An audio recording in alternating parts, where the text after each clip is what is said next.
signed the Emancipation Proclamation.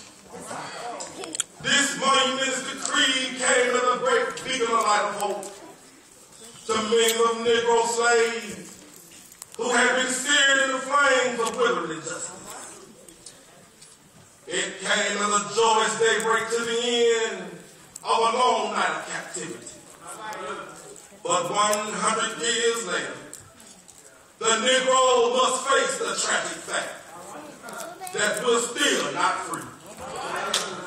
100 years later, the life of the Negro is sadly crippled by the mountains of segregation and by the chains of discrimination. 100 years later, the Negro finds himself living on a lonely island of poverty in the midst of a vast ocean of material prosperity. 100 years later, the Negro finds himself languished in the corners of American society, finding himself to be an exile of his own land. So we come here to our nation capital today to dramatize a shameful condition. In a sense, we come here today to cash a check. When the architects of this great republic wrote a magnificent word of the Constitution and the Declaration of Independence, they will sign a promissory note that every American should fall to act. This note was a promise that all men, yes, black men and white men, will be guaranteed the inalienable rights of life, liberty, and the pursuit of happiness. But it's obvious today that America has fallen on this road. Insofar her citizens of color are concerned. Instead of honoring this sacred obligation, America has given the Negro people a bad check, which has come back marked insufficient funds. We refuse to believe that the great bank of justice is bankrupt. We refuse to believe that there are insufficient funds in the great vault of opportunity of this nation. So we come here today to cash this check. A check of which upon the man will give us the riches of freedom and the security of justice. We also come to this hollow spot to remind America of the fierce urgency of now. Now is not the time to engage in the luxury of cooling off or taking a tranquilizing drug of gradualism. Now is the time to rise from the dark and distant valley of segregation to that sunlit path of racial justice. Now is the time to make justice and democracy a reality for all of God's children. It will be fatal for the nation to overlook the urgency of this moment. This weltering summer of the Negro legitimate discontent will not end until there's an invigorated autumn of freedom and equality.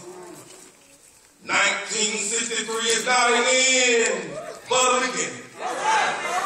Those who said the Negro needs to blow off some steam will be content and have a rude awakening if America returns to business as usual. There will be no rest nor tranquility in America unless the Negro is granted his citizenship rights. The whirlwind of revolt will shake the foundation of this nation until that black day of justice emerges. But there is something I must say to our people today who stand on the warm threshold which leads into the palace of justice. In the process of gaining our rightful place, we must not be guilty of wrongful deeds. Let us not seek to quench our thirst for freedom by drinking out the cup of bitterness and hatred. We must allow our struggle to be on the high plains of dignity and discipline. And we must not allow our creative protest to degenerate into physical violence. Because again and again, we must reach that majestic height of physical force with soul force. The marvelous new militancy, which has engulfed the Negro community, must not lead to the destruction of all white people. For many of our white brothers representatives of their presence here today have come to realize that their destiny is tied up with our destiny. And their freedom is inextricably bound to our freedom. Because we cannot walk alone. As we walk, we should always make a pledge to march ahead. Because we cannot turn back. There are those asking the devotees of civil rights, when will you be satisfied? We will never be satisfied as long as the Negro is the victim of unspeakable harm of police brutality. We will never be satisfied as long as our bodies fatigue to travel, cannot gain lodging in the motels of the highways, nor the hotels of the cities. We will never be satisfied as long as the Negro in Mississippi cannot vote.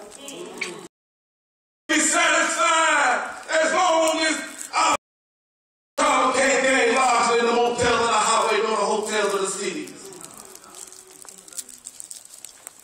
I'm not unmindful that some of you have come from great trials and tribulations. Some of you have come from fresh narrow jail cells. Some of you have come from areas of quest. If you battle by the storms of persecution and stagger by the winds of police, you have been the victims of creative suffering. So continue to keep the faith that unearned suffering is ridiculous. So go back to Mississippi. Go back to Louisiana. Go back to Georgia. Go back to South Carolina. Go back to the ghettos and the slums of our northern cities, knowing that this situation can and will be changed. So let us not wallow in the valley of despair. I say unto you today, my friend, even though we face the difficulties of today and tomorrow, I still have a dream. It's a dream deeply rooted in the American dream. I have a dream that one day this nation would rise up and live out to its true meaning of its creed. We hold these truths to be self-evident that all meaning are created. I have a dream that on the red fields of Georgia, some are former slaves and some are former slave owners will one day sit down at the table of brotherhood. I have a dream that one day even the state of Mississippi, a state that's sweltering with the heat of oppression, a state that's sweltering with the heat of injustice, would one day be transformed into an oasis of freedom and equality. I have a dream that my 4 little children would one day live